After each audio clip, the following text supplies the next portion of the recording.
Olá a todos, hoje é dia 10 de novembro de 2019, meu nome é Gilmar e eu estou aqui com mais um vídeo para comentar as notícias da semana. E é claro, a principal notícia é a decisão do Supremo Tribunal Federal de proibir na prática a prisão em segunda instância, permitindo que o condenado possa recorrer praticamente indefinidamente, dada aí a quantidade de recursos que o nosso sistema jurídico permite. O que isso significa na prática? Bom, primeira coisa, mais óbvio, a libertação de vários presos que foram condenados por corrupção. Entre eles, obviamente, o principal, o chefe da quadrilha, o Luiz Inácio da Silva. Tá? Só para vocês terem uma ideia da importância da decisão do Supremo, que infelizmente, eu comentei no vídeo passado, já estava praticamente com as cartas marcadas, os 6 amigos de criminosos que nós temos no Supremo. O Conselho Nacional de Justiça estima que aproximadamente 4.900 presos podem ir para a liberdade.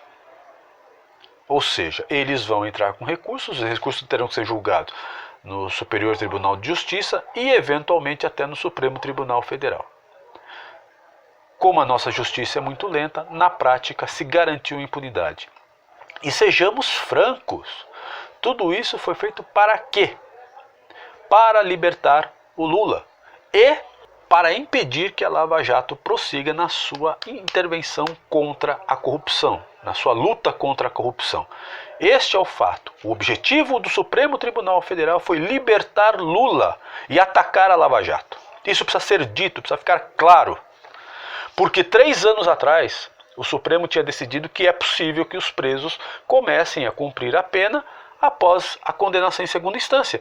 E eles reveram uma decisão em 3 anos. Nunca aconteceu isso em lugar nenhum do mundo. E o Supremo no Brasil, em 3 anos, mudou de opinião.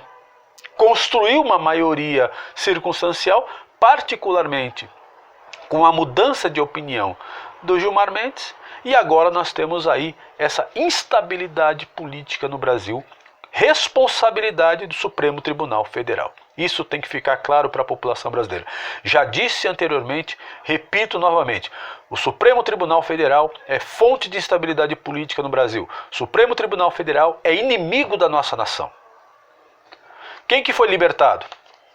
Lula, o criminoso, o corrupto, e eu posso chamá-lo de criminoso sim, porque ele foi condenado em segunda instância, e mesmo que ele vá recorrer nas instâncias superiores, as instâncias superiores não discutem o mérito.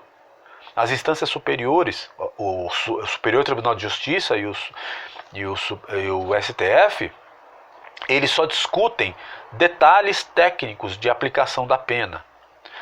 É na segunda instância que se encerra a discussão do mérito. Portanto, Lula é criminoso sim, ele é um corrupto. Ele roubou o Brasil. Então foi libertado o Lula, foi libertado o seu braço direito, o seu grande articulador, o José Dirceu. Esse sim, um homem perigoso. Tá? Delúbio Soares, que tinha sido preso, que era tesoureiro do Lula, tesoureiro do PT. João Vacari, preso por corrupção. Além disso, por exemplo, Sérgio Cunhas, da construtora Mendes Júnior, um executivo da construtora Mendes Júnior que já saiu, e tem um monte aí na fila. Inclusive, gente que não tinha nada a ver com a Operação Lava Jato, como, por exemplo, o ex-governador de Roraima, Neudo Campos, que estava em prisão domiciliar e agora, com essa decisão do Supremo, vai recorrer e certamente vai ser colocado em liberdade, mesmo já estando em prisão domiciliar, mas agora ele pode circular livremente pelo país.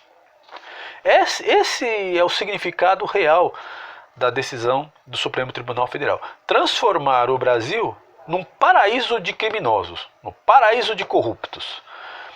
Toda a população brasileira, pelo menos na sua grande maioria, se manifestou desde o impeachment da Dilma contra a corrupção. Fez uma grande luta contra a corrupção, apoiando a Operação Lava Jato. E numa única canetada vem o Supremo e tenta jogar tudo isso na lata do lixo. Não vão conseguir. Quando o Lula foi libertado, já estava tudo preparado, já tinham montado um palco para ele em Curitiba. E o primeiro discurso dele, típico de um criminoso, de um canalha como ele é, foi de atacar as instituições do Brasil, atacar o Ministério Público, atacar o Judiciário.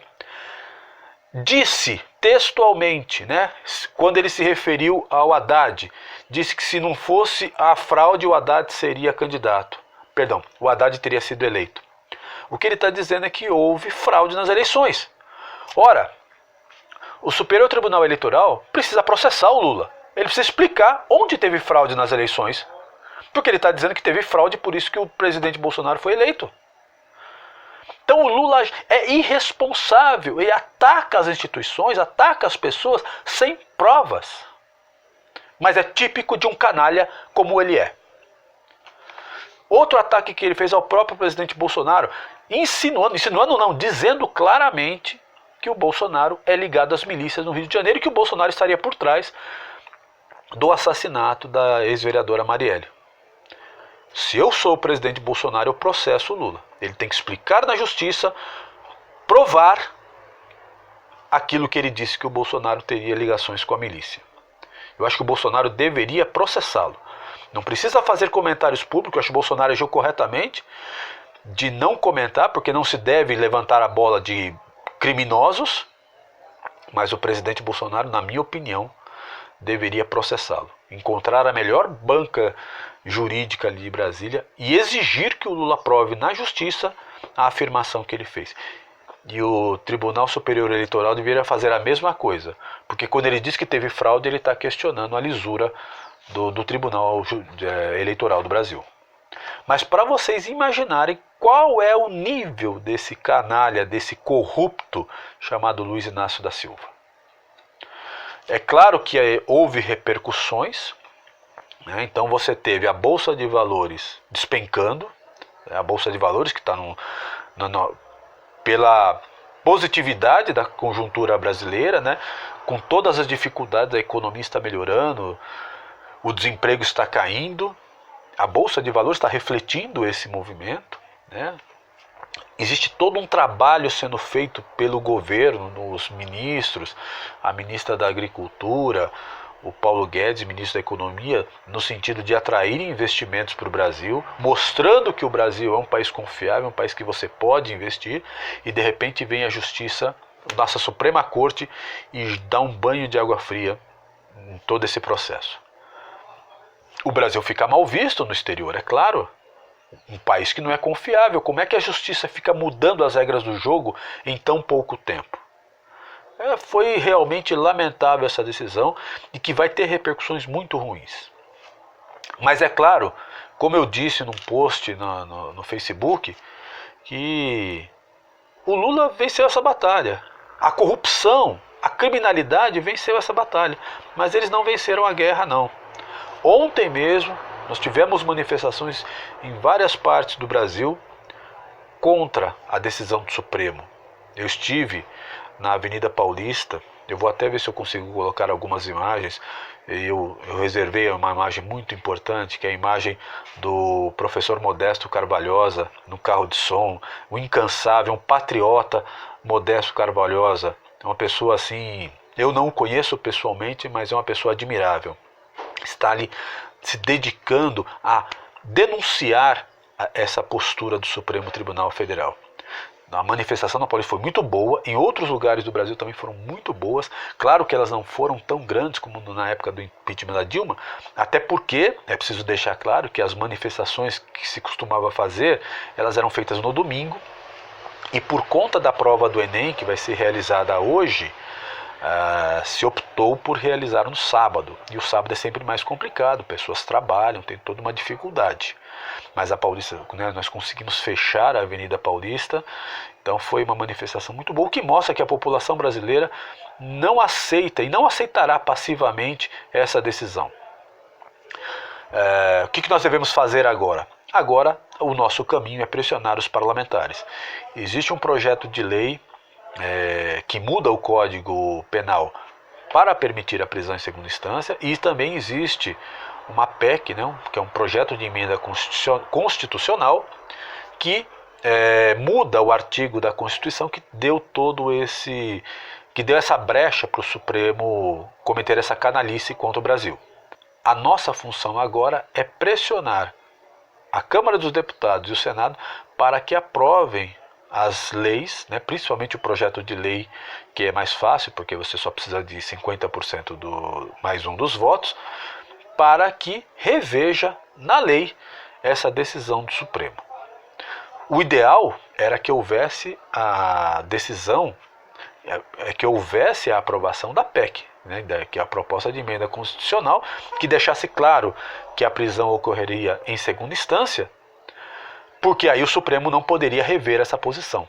Né, o Supremo não poderia agir contra a Constituição. Mas uma PEC é mais difícil, você precisa ter 3/5 da votação, é sempre mais complicado. Mas nós precisamos pressionar tanto os deputados como os senadores para que deem uma resposta ao Supremo Tribunal Federal e que hajam no sentido de barrar essa tentativa de enterrar a Lava Jato, essa tentativa de privilegiar os bandidos. Se nós deixamos a coisa fluir dessa maneira, eu não me espantaria que o Supremo Tribunal Federal cancelasse a condenação do Lula para permitir que ele pudesse ser candidato nas próximas eleições. Da forma como o Supremo Tribunal tem agido, defendendo claramente bandidos, eu não ficaria espantado que isso ocorresse.